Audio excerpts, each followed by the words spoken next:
ধুবুৰীত অপমান কৰি যাব। আমাৰ ধুবুৰীৰ ৰাইজ যুৱ সমাজ কেতিয়াও বহি নাথাকে। নেতাই ধুবুনীক অপমান কৰা হৈছে। এইটো প্ৰতিমা পাণ্ডে বৰুৱা ডাঙৰীয়ানীক অপমান কৰিছে। আমাৰ শৰৎ চন্দ্ৰ সিংহ ডাঙৰীয়াক অপমান কৰিছে। অনতি পলমে তেখেতৰ বিৰুদ্ধে একশ্যন ল'ব, কেছ ৰেজিষ্টাৰ কৰিব। যোৱা পৰহি ৰাতি সামাজিক মাধ্যমৰ জৰিয়তে আমি দেখা পালোঁ যে এজন কণ্টেণ্ট ক্ৰিয়েটৰ তেখেত আমাৰ ধুবুৰীত আহি কেনে এটা ভিডিঅ' বনাইছে। সেই ভিডিঅ' কণ্টেণ্টটো তেখেত ফেচবুকত দিছে, ইউটিউবত দিছে, আমি তাতে দেখা পালোঁ। তেখেতৰ নামটো হ'ল ভাস্কৰ দত্ত। আজি তেখেত আহিছে ধুবুৰীত, খুবেই ভাল কথা, মষ্ট ৱেলকাম, সকলোকে ৱেলকাম।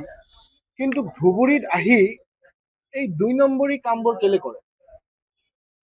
তেখেত আমাক এই ধুবুৰীৰ মাটিত থাকি কেনে, ধুবুৰীৰ মাটিত পিছফালে হলিমাৰী গাঁও পঞ্চায়তক দেখাই কেনে তেখেত কেনেকে ক'ব পাৰিছে যে এয়া বাংলাদেশৰ পৰা আহিছে, এইটো বাংলাদেশ হয়।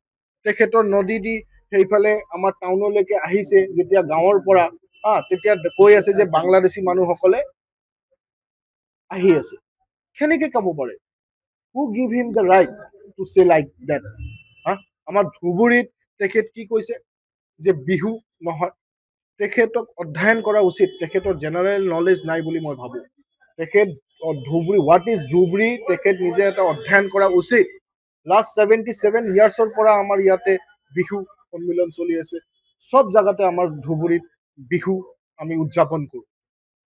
তেখেত কেনেকে ক'ব পাৰে? কি পাৰিলে? কি হ'ল? তেখেত এই অকণমান ভিউচৰ কাৰণে আজি তেখেত নিজে ভাৰতবৰ্ষত অপমান কৰিলে। অকল ধুবুৰী বুলি নহয়, সেইফালে বাংলাদেশ আৰু সেইফালে ইণ্ডিয়া, আমাৰ ধুবুৰী, এয়া ধুবুৰী বুলি ক'লে কেনেকে? এইটো কুৱেশ্যন মাৰ্কটো আমাৰ তেতিয়াহ'লে আমাৰ হেৰিৰ ওপৰতো, আমাৰ এডমিনিষ্ট্ৰেটিভৰ ওপৰত আহে, আমাৰ হোম মিনিষ্টাৰৰ ওপৰতো আহে।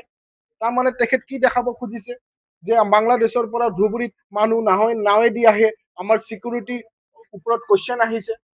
চ' গতিকে সকলোবোৰ চাই কেনে আমি সচেতন যুৱ সমাজ, ইউথ অফ ধুবুৰীৰ ফালৰ পৰা আজি আমি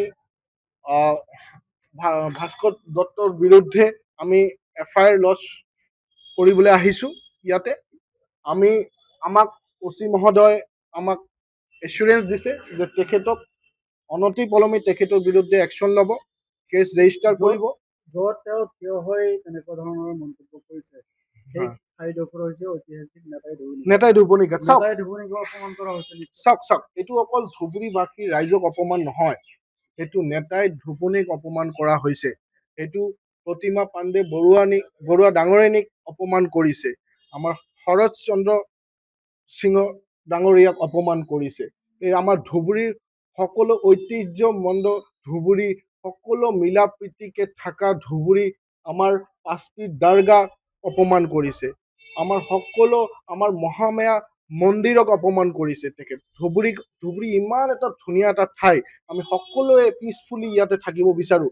কিন্তু সেনেকুৱা 2-এজন কণ্টেণ্ট ক্ৰিয়েটৰ আহি কেনে আমাৰ মাজত আমাক ধুবুৰীত অপমান কৰি যাব। আমাৰ ধুবুৰীৰ ৰাইজ যুৱ সমাজ কেতিয়াও বহি নাথাকে। আমি আহ্বান জনাইছোঁ আমাৰ OC মহোদয়ে আমাক এচুৰেঞ্চ দিছে যে তেখেতক অনতি পলমে এৰেষ্ট কৰিব। আৰু আমি এটা সময় চাব লাগিব, কাৰণ এইটো এতিয়া আমাৰ কেছ ছাবমিট কৰিছোঁ। এই সময় পাৰ হৈ যোৱাৰ পিছত যদি তেখেতক এৰেষ্ট কৰা নহয়, তেখেতৰ বিৰুদ্ধে আমি আন্দোলন কৰিবলৈ বাধ্য হ'ম। তথাপিও তেখেতক ইয়াত লৈ আনি আঁঠু কাঢ়াই হ'লেও আমি ক্ষমা খুজাম ধুবুৰীবাসীৰ ওচৰত।